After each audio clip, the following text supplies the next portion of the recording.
और बेटी को एक माना जाता था। लेकिन फिर अरे शिखा बेटा, तू रसोई में क्यों घुसी रहती है? जा, रोटी मैं बना लूंगी। नहीं नहीं माँ जी, आप बैठिए, बस सारा खाना बन ही गया है। श्वेता को बोल देती हूँ, वो खाना लगा देगी सबका। सॉरी भाभी, मेरे पास वक्त नहीं है। माँ, मुझे पैसे देना, पार्लर जाना है। हाँ हाँ चली जाना, भाभी को भी ले जाना। वो भी जाने को बोल रही थी पार्लर, पर पहले ना मदद कर दे उसके खाना लगाने में। देख माँ, वो बहू है, उसे बहू रहने देना। इतना सर पर मत चढ़ा भाभी को। श्वेता, ज्यादा मत बोला कर।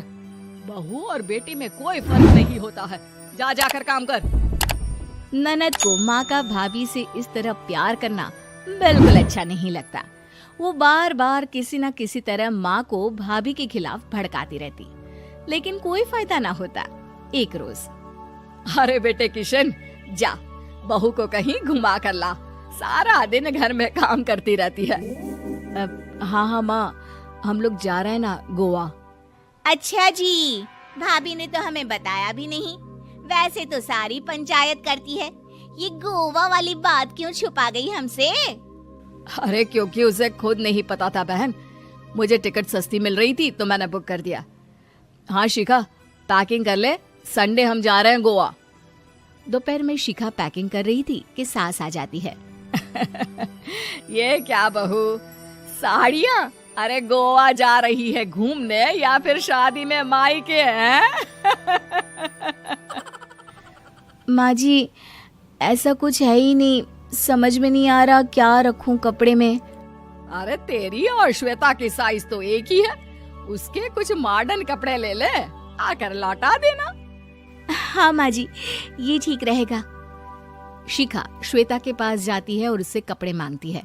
ना जी ना, मैं अपने कपड़े ना दूं, वैसे भी फैल जाएंगे मेरे कपड़े, बहुत महंगे वाले हैं। शिखा मुंह लटकाकर कमरे में आ जाती है तो सास कहती है, चल तैयार हो जा, तुझे मैं शॉपिंग करा कर लाती हूँ गोवा की। बस फिर क्या था, सास बहू निकल जाते हैं मार्केट और एक से बढ़कर एक ड्रेस खरीद कर घर आते हैं। पहले बता देती कि नए कपड़े दिलाने वाली है भाभी को, तो मैं अपने ही दे देती ना भाभी को, मुझे दिला देती नए कपड़े। देख श्वेता, परिवार का मतलब सबके साथ रहना होता है, ना कि सिर्फ अपना सोचना। वैसे भी तुझे अच्छे संस्कार सीखने चाहिए। और रही बात कपड़ों की, तो शिखा, आज से घर पर भी तू मॉडर्न कपड़े ही पहनेगी। कोई जरूरत नहीं है ये साड़ी वाड़ी लपेटने की। अब क्या था, घर पर श्वेता और शिखा एक जैसे रहते। एक बार पड़ोसन आती है। अरे बेटा, अपनी माँ को तो बुलाना जरा, बात करनी है। शिखा सास को बताती है और रसोई में चली जाती है। ये आपकी बेटी बहुत बड़ी हो गई है, इसके लिए एक रिश्ता है, कहो तो बता दूं। ये बेटी नहीं बहू है, घर में सब एक जैसा ही रहता है। वैसे मेरी बेटी भी बड़ी हो गई है, कोई रिश्ता हो तो जरूर बताना। पड़ोसन रिश्ता लेकर उन लोगों के घर आती है। तब श्वेता की होने वाली सास कहती है, तो ये घर है, कितने मंजिल का है? और ये बहू ने आपकी क्या पहन रखा है, जीन्स टॉप? अरे भाई, साड़ी वाड़ी नहीं है क्या इसके पास? देखिए, सर्दी है तो साड़ी में बहू कैसे मैनेज करती, वैसे पहनती है साड़ी भी। देखिए, हम लोग ठहरे पैसे वाले लोग, कोई कमी नहीं है हम लोगों के पास पैसों की, बहुत पैसे हैं, जमीन, नौकर चाकर, कार, सब कुछ है, लेकिन घर में संस्कारी बहू चाहिए। समझ रही हैं ना आप? सास कुछ कहती कि श्वेता बोल पड़ती है, हाय रे, नौकर चाकर से लेकर जमीन, कार, पैसा, हाँ, मुझे रिश्ता मंजूर है मुझे। अरे रुक जा श्वेता, मैं बात कर रही हूँ ना। देखिए, हम लोगों के घर इतनी आजादी नहीं मिलेगी। अरे हाँ कर देना माँ, हाँ कर दे जल्दी से। सास क्या करती, बेटी की शादी ऐसे घर में कर देती है जहाँ ना उनके विचार मिलते हैं और ना ही आचार। शादी के बाद एक रोज फोन पर, श्वेता बेटा, एक बार घर आ जा, बहुत दिल करता है तुझे देखने का। माँ, वो घर पर बहुत काम होता है, कैसे आऊँ? बड़ा घर है, लेकिन आने जाने वालों की लाइन ही लगी रहती है। बेटा, मैं तो जानती थी उस घर का हाल, लेकिन तू ही नहीं मान रही थी। माँ देख, हर घर का यही हाल है। तेरी बेटी को यहाँ घूंघट हटाने की परमिशन नहीं है और एक तरफ भाभी स्कर्ट पहनकर घूम रही है। बेटा मुझे क्या पता था कि मेरी बेटी को ससुराल के नाम पर पिंजरा मिल जाएगा। अच्छा माँ, फोन रखती हूँ, सास को गर्मा गर्म रोटी खिलानी है। तुम लोगों की तरह नहीं कि एक रोटी बनाओ, एक सब्जी बनाओ, फिर सारा दिन फ्री होकर घूमो। सास फोन तो रख देती है, लेकिन सोच में पड़ जाती है कि एक तरफ बेटी जिसे कोई आजादी नहीं, वहीं दूसरी तरफ बहू जिसे देखकर लगता ही नहीं कि उसकी शादी भी हुई है। अगले रोज। शिखा, अरे ओ शिखा। हाँ माँ, क्या हुआ? कुछ चाहिए आपको?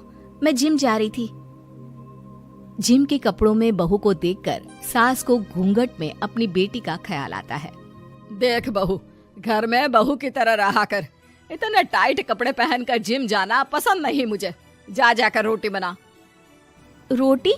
माँ अभी तो शाम के 6 बजे हैं, इस वक्त रोटी? अब क्या मेरे खाने पीने पर भी पहरा है? अरे जब मर्जी तब मैं अपने घर में खा भी नहीं सकती क्या? बहू को अजीब लगता है। वो समझ नहीं पाती कि जो सास कल तक इतनी सपोर्टिव थी, उन्हें अचानक से क्या हो गया।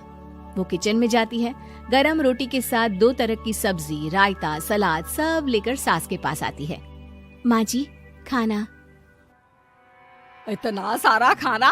राक्षस समझा है क्या मुझे? रोटी मांगी थी मैंने गर्मा गर्म बस। पर माँ जी, रोटी खाती किससे आप? सब्जी तो बनानी थी ना। अरे भूख मर गई मेरी तेरी बहस से। जा जाकर काम कर, अंदर पूरी रसोई साफ कर। बहू अंदर चली जाती है। थोड़ी देर में श्वेता घर आती है। अरे शिखा, जल्दी से चाय ला, पकवान बना, मेरी बेटी आई है। अरे नहीं नहीं माँ, ड्राइवर बाहर खड़ा है। मैं तो घर का कोई सामान खरीदने के बहाने यहाँ आ गई हूँ, मुझे जाना होगा। अरे बेटा, पर कितने दिनों बाद देख रही हूँ तुझे। रहने आ जाना 2-4 दिन के लिए।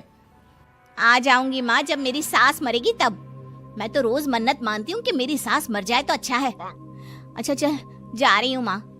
हे भगवान, कैसे कैसे दिन देखने पड़ रहे हैं मेरी बेटी को। सास अंदर जाती है, जहाँ श्वेता की जिम वाली सहेली का फोन आया होता है।